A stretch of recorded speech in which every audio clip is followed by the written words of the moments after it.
Edna Molewa has published the National Climate Change Bill for public comment. The bill acknowledges the anthropogenic climate change represents an urgent threat to human societies and the environment, and it requires an effective, progressive, as well as a well-coordinated response. Now, for more on this, we're joined in our C Point studios by the Acting Deputy Director General, Tlou Ramaru, on more on this climate bill. Mr. Ramaru, thank you very much indeed for your time. What's contained in this bill?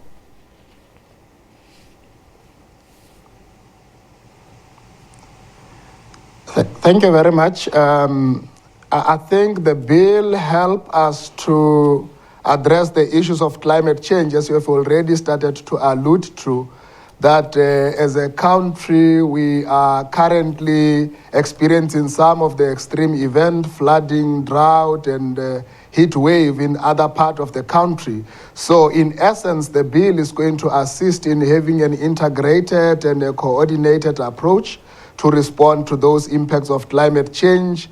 It will further help us in terms of building the institutional mechanism to ensure that the three spheres of government are able to work together to address the challenges of climate change, but also in terms of us making a fair contribution to our international commitment towards keeping the greenhouse gas emission.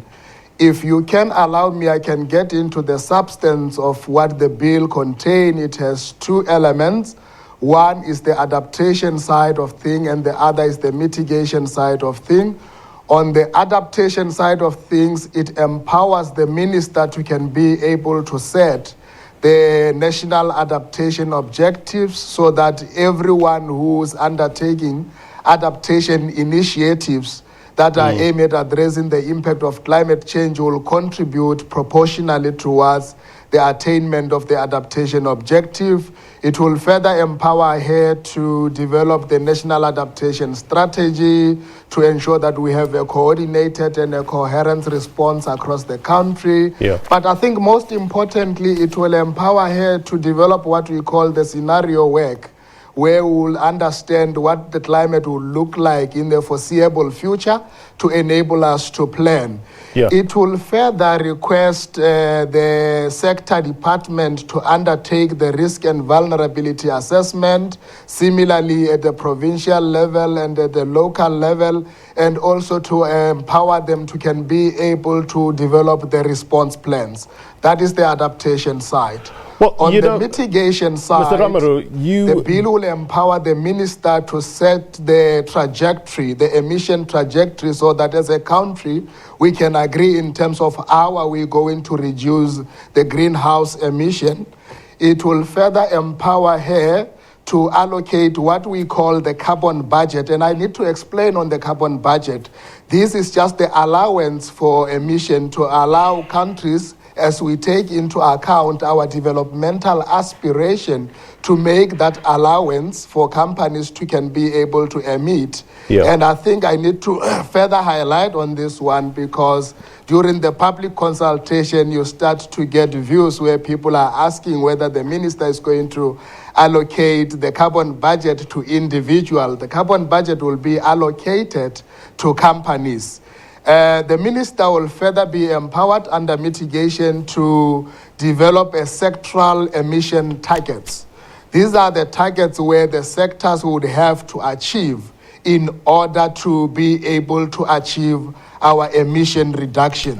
So in a nutshell, I would say substantively, that is what the bill entails. Well, it's in a nutshell, it's quite a lot there. So it's a pretty intricate bill that you're outlining. We do apologize to our viewers about the delay in our C Point studio. But, you know, this bill acknowledges the anthropogenic climate change, which I guess basically means originating in human activity, isn't it? It represents an urgent threat to human societies. How real is it here in South Africa? You mentioned heat and drought, but what else affects us here in South Africa with regards to climate change?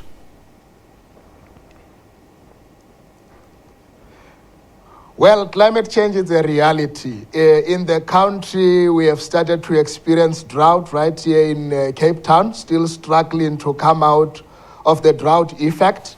And I think we know that drought has impact in terms of food security. It has impact in terms of water availability, with water being one of a very strategic input to our developmental aspiration. In other parts of the country, like Northwest, in the previous year, we were experiencing heat waves where the temperature will be extremely high, and particularly the vulnerable community will suffer from the effect of the heat waves. We have started experiencing flooding in some of the coastal areas where most of the flooding affect even our infrastructure. So we are actually, particularly South Africa and from the African continent, the Africa is at the receiving end of the impact of climate change. Yeah. You know, on that, looking at Africa in general, what sort of challenges is the continent dealing with regards to climate change?